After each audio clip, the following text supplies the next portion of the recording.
नमस्कार दोस्तों, स्वागत है आप सभी का हमारे YouTube चैनल संस्कृत वाला मास्टर पर। मैं के वशिष्ठ आप सभी संस्कृत अनुरागियों का हार्दिक अभिनंदन करता हूं। दोस्तों, यदि आपने अभी तक हमारे चैनल को सब्सक्राइब नहीं किया है तो सबसे पहले तो सब्सक्राइब करें, लाइक करें और शेयर करें। और हाँ, बेल आइकन को प्रेस करना मत भूलिएगा ताकि आपको नेक्स्ट वीडियो का नोटिफिकेशन मिलता रहे। दोस्तों, आज के इस टॉपिक से जो हम पढ़ने वाले हैं, हर परीक्षा में प्रश्न पूछे जाते रहे हैं, चाहे फिर वो आरपीएससी की फर्स्ट ग्रेड टीचर्स की एग्ज़ाम हो, सेकंड ग्रेड टीचर्स की एग्ज़ाम हो, रीट हो, सीटेट हो या अन्य कोई भी एग्ज़ाम हो। तो आज का जो वीडियो है आप सभी के लिए बहुत ही खास होने वाला है, अंत तक देखिएगा। तो आज का टॉपिक है उच्चारण स्थान। परिभाषा देखते हैं। जिस स्थान विशेष से कोई भी वर्ण या अक्षर प्रकट होता है वही उत्पत्ति स्थल उस वर्ण का उच्चारण स्थान कहलाता है। दोस्तों, ये उच्चारण स्थान अनुभूत योग्य होते हैं।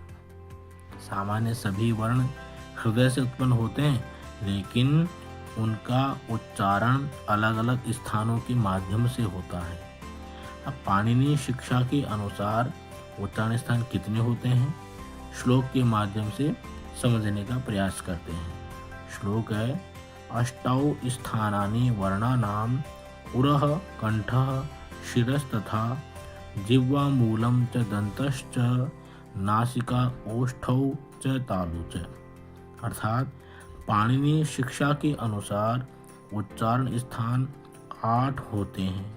कौन कौन से? उरह अर्थात हृदय, कंठ, सिर, जिह्वामूल, दंत, नासिका, ओष्ठ और तालु। लेकिन उरस अर्थात जो हृदय है, उस हृदय के आधार पर सवर्णता का कार्य संभव नहीं है, इसलिए केवल 7 उच्चारण स्थानों का ही प्रयोग होता है। ये 7 उच्चारण स्थान कौन कौन से हैं? ये हैं कंठ, तालु, मूर्धा, दंत, ओष्ठ, नासिका और जिह्वामूल। तो आज हम सूत्रों के माध्यम से उच्चारण स्थानों के विषय में अध्ययन करने वाले हैं। समझिएगा। पहला सूत्र है, अकुह विसर्जनीयानाम कंठः। अ से तात्पर्य है अ तथा आवर्ण। कु का मतलब है क वर्ग। अब क वर्ग में 5 वर्ण होते हैं, क, ख, ग, घ, ण। अकुह है का मतलब हकार। विसर्जनीयानाम अर्थात विसर्ग, इन सब का उच्चारण स्थान कंठ होता है और ये सभी वर्ण कंठ से उच्चारित होते हैं, इसलिए इनको कंठ वर्ण कहते हैं। ठीक है। दूसरा सूत्र है, इतु यशानाम तालु। ई से तात्पर्य है ह्रस्व ई तथा दीर्घ ई। चु अर्थात च वर्ग। अब च वर्ग में वही 5 वर्ण होते हैं, च, छ, ज, झ, य। यशानाम, यह मतलब यकार, श, इन सबका उच्चारण स्थान कहाँ से होता है? तालु से, और इसलिए इनको तालव्य वर्ण कहा जाता है। अगला सूत्र है, ऋतु रसाणाम मूर्धा। री अर्थात ह्रस्व और दीर्घ री। टू का मतलब है ट वर्ग, और ट वर्ग में 5 वर्ण होते हैं, ट, ठ, ड, ढ, ण। रसाणाम अर्थात रकार और श। ये सभी जो वर्ण हैं इनका उच्चारण मूर्धा से होता है, इसलिए इनको मूर्धन्य वर्ण कहा जाता है। नेक्स्ट है, ऋतु लसानाम दंतः। ली, अब देखो यहाँ पर ली का दीर्घ रूप नहीं होता है। ठीक है। तू का मतलब तय वर्ग। तय वर्ग में 5 वर्ण होते हैं, त, थ, द, ध, न। लसानाम अर्थात लकार और स। ये जो वर्ण हैं इनका उच्चारण दांतों की सहायता से किया जाता है, इसलिए इनको कहा जाता है दंत्य वर्ण। ठीक है। नेक्स्ट सूत्र है उपू पद्मानियानाम ओष्ठो। अब देखो यहाँ पे जो पू जो दीर्घ है इसको हमने ह्रस्व किया तो क्या हुआ उपू उपदमानियानाम ओष्ठो। ऊ का मतलब है ह्रस्व ऊ तथा दीर्घ ऊ वर्ण। पू मतलब पैवर्ग। अब पैवर्ग में 5 वर्ण होते हैं प फ ब भ म और उपदमानीय। उपदमानीय प और फ होते हैं और इनके आगे अर्ध विसर्ग जैसा चिन्ह लगाते हैं। ठीक है। और इनका उच्चारण भी अर्ध विसर्ग जैसा होता है। इन सब का उच्चारण ओष्ठ से किया जाता है। ठीक है। इसलिए इनको ओष्ठ वर्ण कहते हैं। अगला है यम गण नानाम नासिका च। अब देखो 5 वर्ण है। कौन कौन से? य म ग ण न। ये 5 वर्ण हैं वो अपने अपने वर्ग के क्या पंचम वर्ण है। इसलिए इनका उच्चारण स्थान क्या कहा जाता है? नासिका। लेकिन दे रखा है नासिका च यानी और, अर्थात ये जो वर्ण हैं पांचों, इन पांचों वर्णों का उच्चारण स्थान अपने वर्ग का उच्चारण स्थान तो होगा ही। ठीक है। और साथ में नासिका भी है तो इनका पांचों वर्ण हैं उनके 2-2 उच्चारण स्थान होंगे। कौन कौन से? जैसे ण, इसका उच्चारण स्थान क्या होगा? कंठ और नासिका। य का तालु और नासिका। ण मूर्धा और नासिका होगा। न का दंत और नासिका होगा उच्चारण स्थान। और मैं का उच्चारण स्थान होगा ओष्ठ और नासिका। ठीक है। अगला सूत्र है ए दयितो कंठ तालु। अब देखो हमने ए दयितो को पृथक किया, क्या बना? एत ऐत कंठ तालु। अब जो त वर्ण है इसका इत संज्ञक से लोप हो गया तो क्या बचा? ए ऐ कंठ तालु। अब देखो ए जो वर्ण है ये वर्ण संयुक्त वर्ण होता है, अर्थात इसमें 2 वर्ण हैं। कौन कौन से हैं? अ और ई। अब अ का उच्चारण स्थान होता है कंठ और ई का उच्चारण स्थान होता है तालु। इसलिए ए का उच्चारण स्थान क्या होगा? कंठ तालु। तो ए और ऐ का उच्चारण स्थान कंठ तालु है, इसलिए इनको कंठ तालव्य वर्ण कहा जाता है। ठीक है। अगला देखिए, अगला है ओ दौतोः कंठोष्ठम। यहाँ पर भी हम ओ दौतोः को पृथक करते हैं, क्या होगा? ओत औत कंठोष्ठम। अब यहाँ पर जो त है इस त का इत संज्ञक से लोप हो जाएगा तो क्या बचा? ओ औ कंठोष्ठम। मतलब ओ और औ का उच्चारण स्थान क्या है? कंठोष्ठ है। अब देखो कैसे है? अब देखो ओ जो वर्ण है इस ओ में 2 वर्ण है, ये संयुक्त वर्ण है। कौन कौन से है? अ और उ। अब अ का उच्चारण स्थान होता है कंठ और उ का उच्चारण स्थान होता है ओष्ठ। इसलिए ओ तथा औ इन दोनों वर्णों का उच्चारण स्थान होता है कंठोष्ठम और इनको कहा जाता है कंठोष्ठ वर्ण। ठीक है। नेक्स्ट सूत्र है वकारस्य दंतोष्ठम। अब जो व वर्ण है इसका उच्चारण स्थान दंतोष्ठ है क्योंकि व वर्ण दांत और ओष्ठ दोनों की सहायता से इसका उच्चारण होता है। ठीक है। अगला है जिह्वामूलीयस्य जिह्वामूलम। अर्थात जो जिह्वामूल वर्ण है, कौन कौन से जिह्वामूल वर्ण कौन कौन से हैं? क ख। इन दोनों वर्णों का उच्चारण स्थान जीभ का मूल भाग अर्थात जिह्वामूल है। इन दोनों वर्णों का उच्चारण अर्ध विसर्ग जैसा होता है और इनके आगे अर्ध विसर्ग लिखा जाता है। नेक्स्ट है नासिका अनुस्वारस्य। अर्थात जो अनुस्वार है उसका उच्चारण नासिका अर्थात नाक से किया जाता है। ठीक है, तो इस तरह स्पष्ट हो गया कि जो 10 वर्ण हैं उनके उच्चारण में दो दो उच्चारण स्थानों का प्रयोग होता है। कौन कौन से हैं वो 10 वर्ण? देखिए, ये है य, म, ण, ण, न। ठीक है ना? और कौन कौन से हैं? ए, ऐ, ओ, औ, व। अब देखो जी, यह इसका उच्चारण स्थान होता है कौन सा? इतु यशानाम तालु भी होता है और यम गणनानाम नासिका च, ये भी होता है। तो इसलिए इसका उच्चारण स्थान क्या होगा? तालु और नासिका। म का क्या होगा?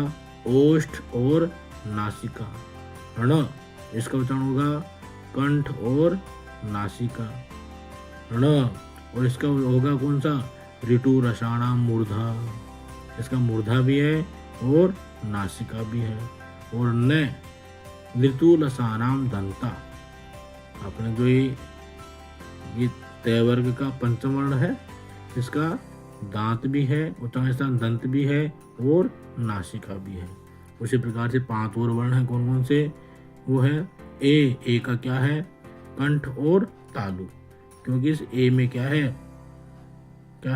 अवर्ण और ई दोनों से मिलकर बना नहीं है, तो कंठ और तालु होगा।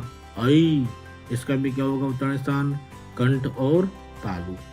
ओ में क्या है? अ और ओ, तो अ का उच्चारण स्थान कंठ होता है और ओ का उच्चारण स्थान ओष्ठ होता है, इसलिए ओ का उच्चारण स्थान क्या होगा? कंठ और ओष्ठ। औ और औ का भी क्या होता होगा उच्चारण स्थान? कंठ और ओष्ठ। और व का उच्चारण स्थान होगा दंत और ओष्ठ। तो ये जो 10 वर्ण हैं इनके उच्चारण स्थान कितने होते हैं? 2 होते हैं। बाकी जो 32 वर्ण हैं उनका उच्चारण स्थान 1 ही होता है। तो चलिए आगे देखते हैं कि और क्या क्या निष्कर्ष निकलता है। ठीक है, आगे देखते हैं। आगे है देखो, यम वर्णों का उच्चारण स्थान नासिका होता है, अर्थात यम वर्णों को नासिक वर्ण भी कहा जा सकता है। उदाहरण के माध्यम से समझते हैं।